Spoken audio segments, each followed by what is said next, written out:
the interpellation of one of the members of the Senate, he told the public that it was merely a joke,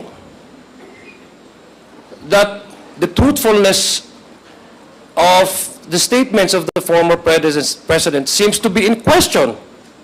Because how can we take something which is a joke? So it makes me, it's difficult for me, Mr. Chair, to just simply take as it is at face value the transcript from the Senate, when we do not even know which part of his statements is a joke and which part of his statement is real and true. After November 1, 2024, and for the record, Mr. Chairman, the invitation that was sent to the former president and was answered by Attorney Delga was before the presence of the former president in the Senate. And he has promised us, this committee, through his letter, that after November 1, he will be present in today's hearing. Ano to? Naglulukuhan tayo dito? Well, in fact, I will not discuss and argue with our colleague, Congressman Kit Flores, with regards to the content of this second letter. But, malinaw po, Mr. Chairman, na naglulukuhan tayo dito. Naglulukuhan tayo dito because the first letter promised us that he will be present after November 1. Kung hindi tayo naglulukuhan dito, eh ano? Natatakot siya? Na pumunta?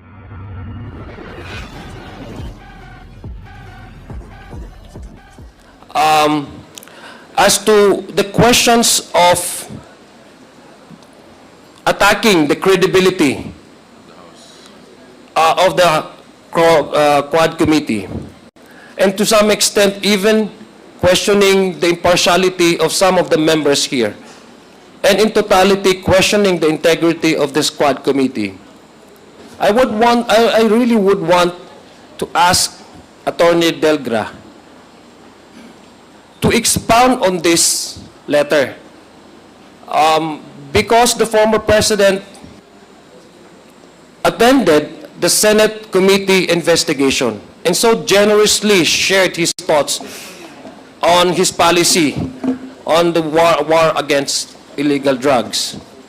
And as I was glancing over the letter, I also noticed that there are even some allegations of subordination, that some of the members here coerced a certain individual to say something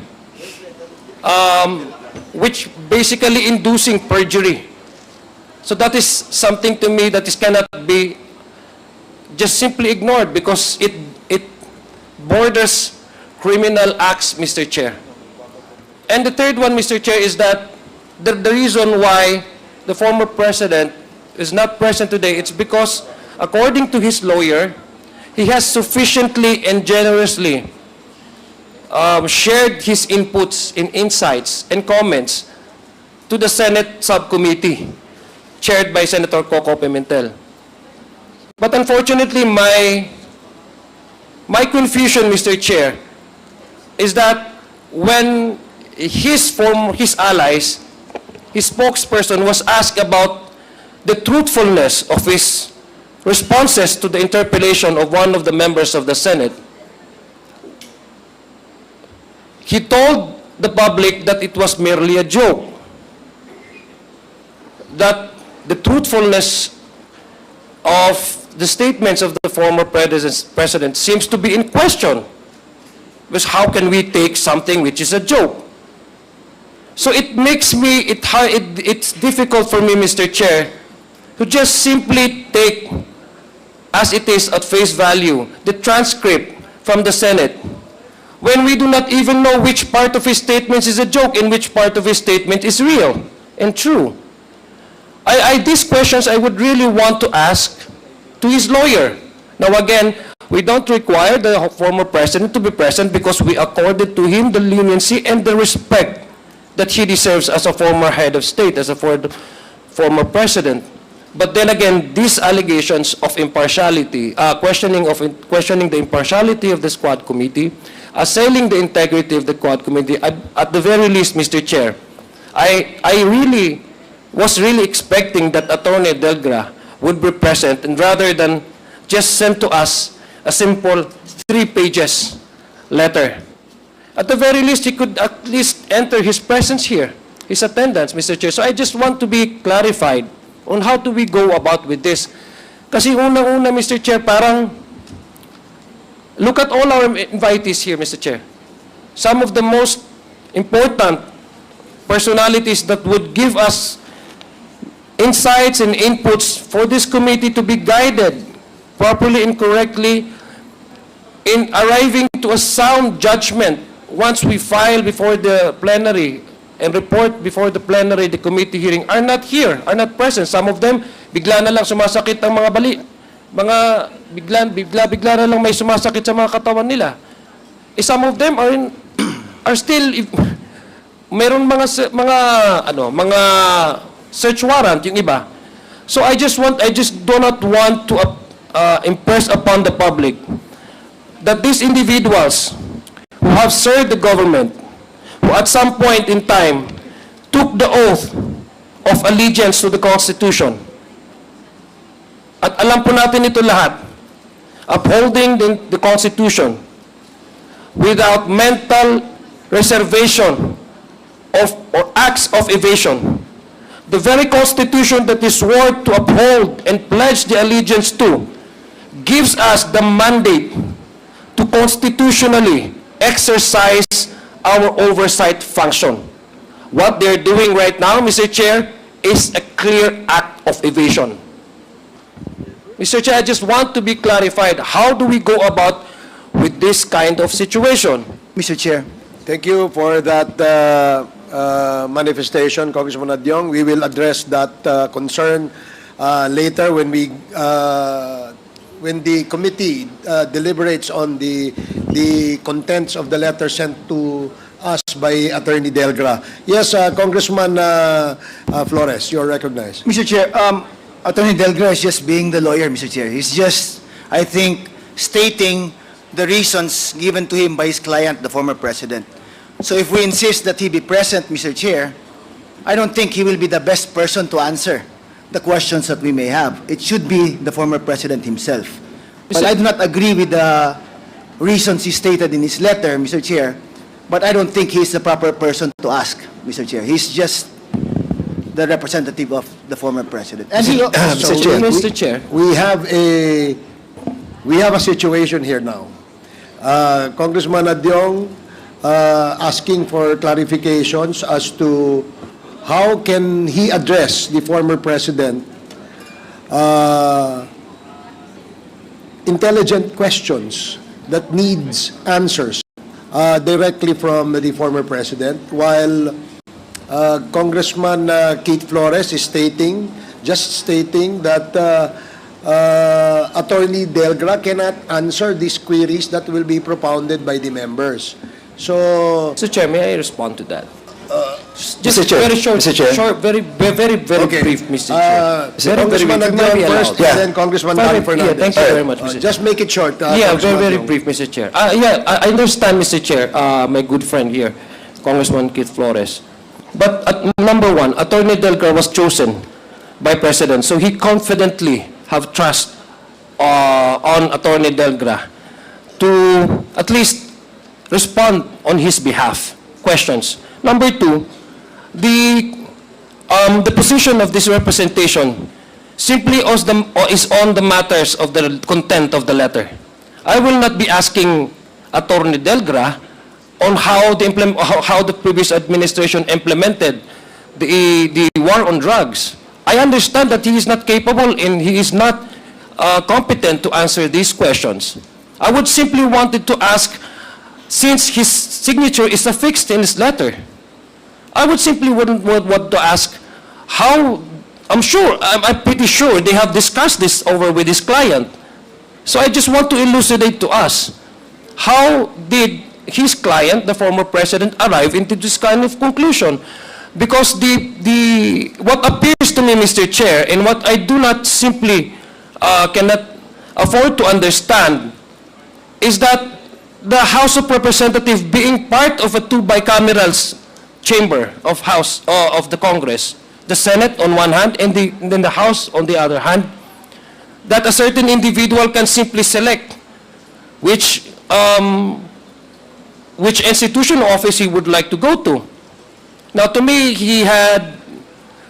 the former president had displayed a very active participation during the Senate investigation. And how come he cannot afford that? The respect that we have accorded to him because he was a former president. And I do not at least expect him to give us praises, you know, to even, at the very least, compliment the works of this Quad Committee. But I did not expect that he would assail the integrity of the Quad Committee and even attack the integrity and the impartiality of some of the members here, Mr. Chair. So those are the questions I would like to ask to Mr. Attorney Delgra. And some of the members here, Mr. Chair, entered their appearances here. So do we also extend the same courtesy to Attorney Delgra? I absolutely agree with you, Congressman Adiong, that we will have to require the counsel of the former president to enter his appearance before this committee. Unfortunately, when we received that letter the other day, we tried to reach him and ask for his presence for today so that maybe he can point out some or maybe answer some clarifications we may ask Point of order, Mr. Chair. the lawyer. Mr. Chairman. So, if I may, Point of order. what is the point of order, Congressman Akop? There was a motion a while ago for Attorney Delgra to be issued a show cause order. But pursuant to our records, we haven't invited him. In accordance with our protocol, an invitation is supposed to be made first, and if he does not appear, a show cause order will be issued by the committees. So I think we should issue first an invitation to Attorney Delgra for him to appear and show to us yung service engagement agreement that Attorney Delgra has with the president, former president, simply because it would be consistent with our protocols. In the case of Michael Yang, Attorney Raymond Fortun was asked to produce yung agreement po nila ni Mr. Michael Yang at saka si Attorney Fortun. So, Mr. Chair, to be consistent with our protocols, I move that we issue an invitation to Attorney Delgra rather than issuing a show cause order. So move, Mr. Chair. There is a motion to invite Attorney Delgra. Sige. Chairman, Yeah, before we roll with with the the... indulgence of Congressman Akop, because there was a motion that the chair and the committee was about to rule. Now, because of that, there are interjections. And because there are interjections from the co-chairs, we would like to entertain first before we rule.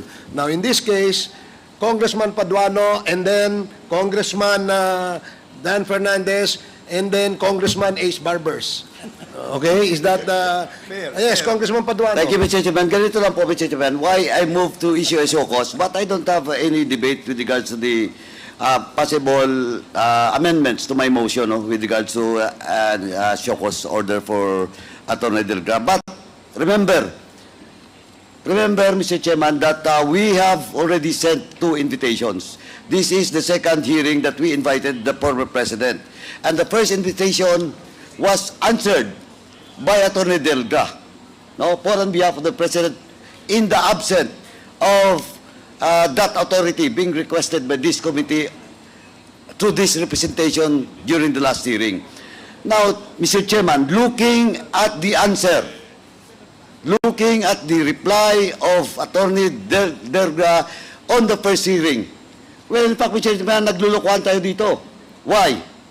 Why? Because the first reply made by Attorney Delgra representing the former president is that the excuse is that the president, the former president, needs much rest, and assured this committee assure this committee that he will be present in the next hearing.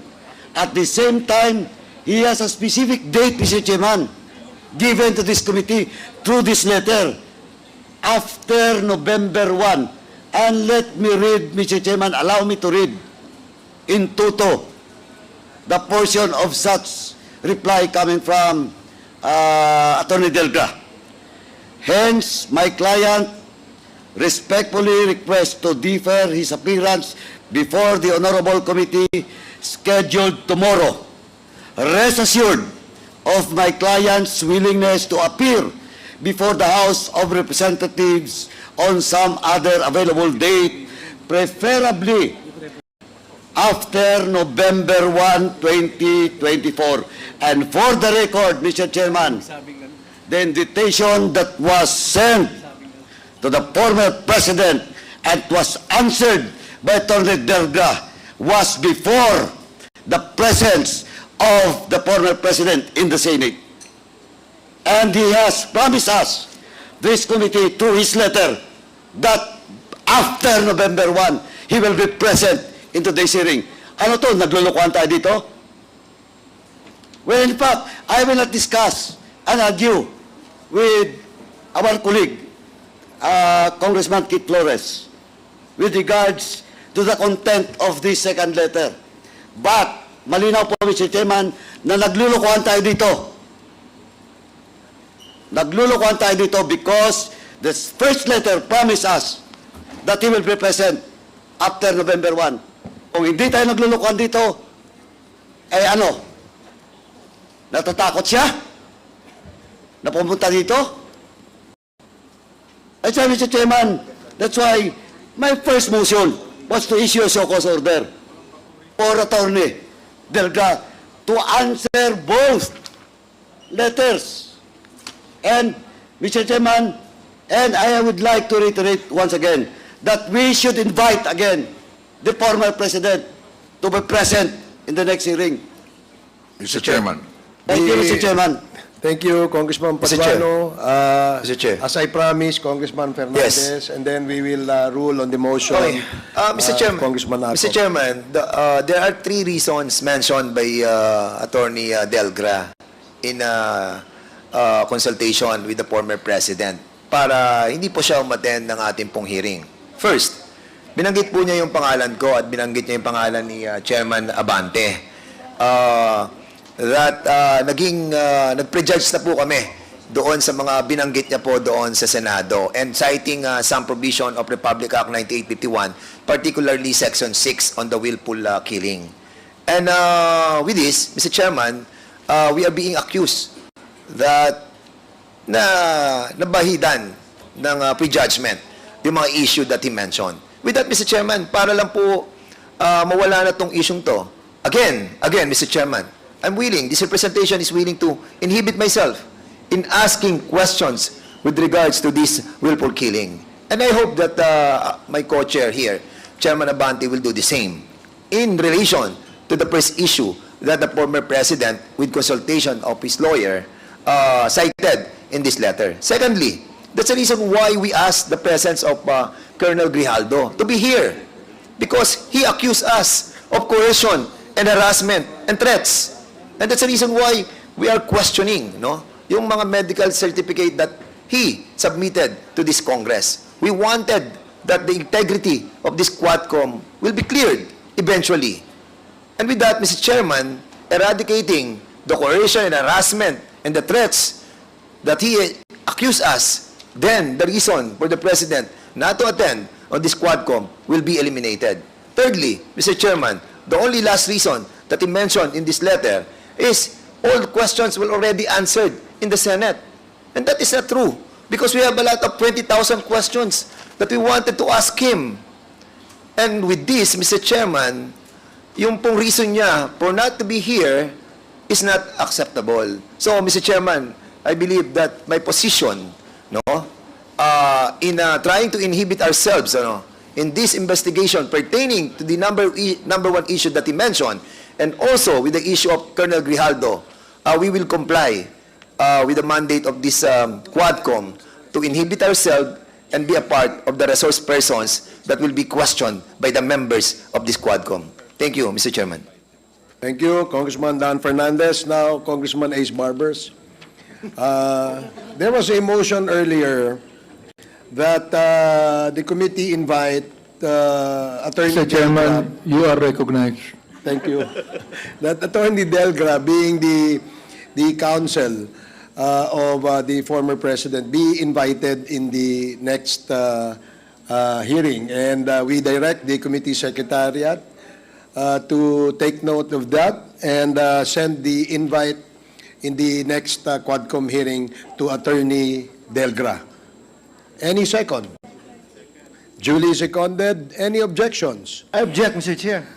May I know what is the objection of Congressman? We'll get nothing from him, Mr. Chair. All he's just gonna say is that that is what my client said.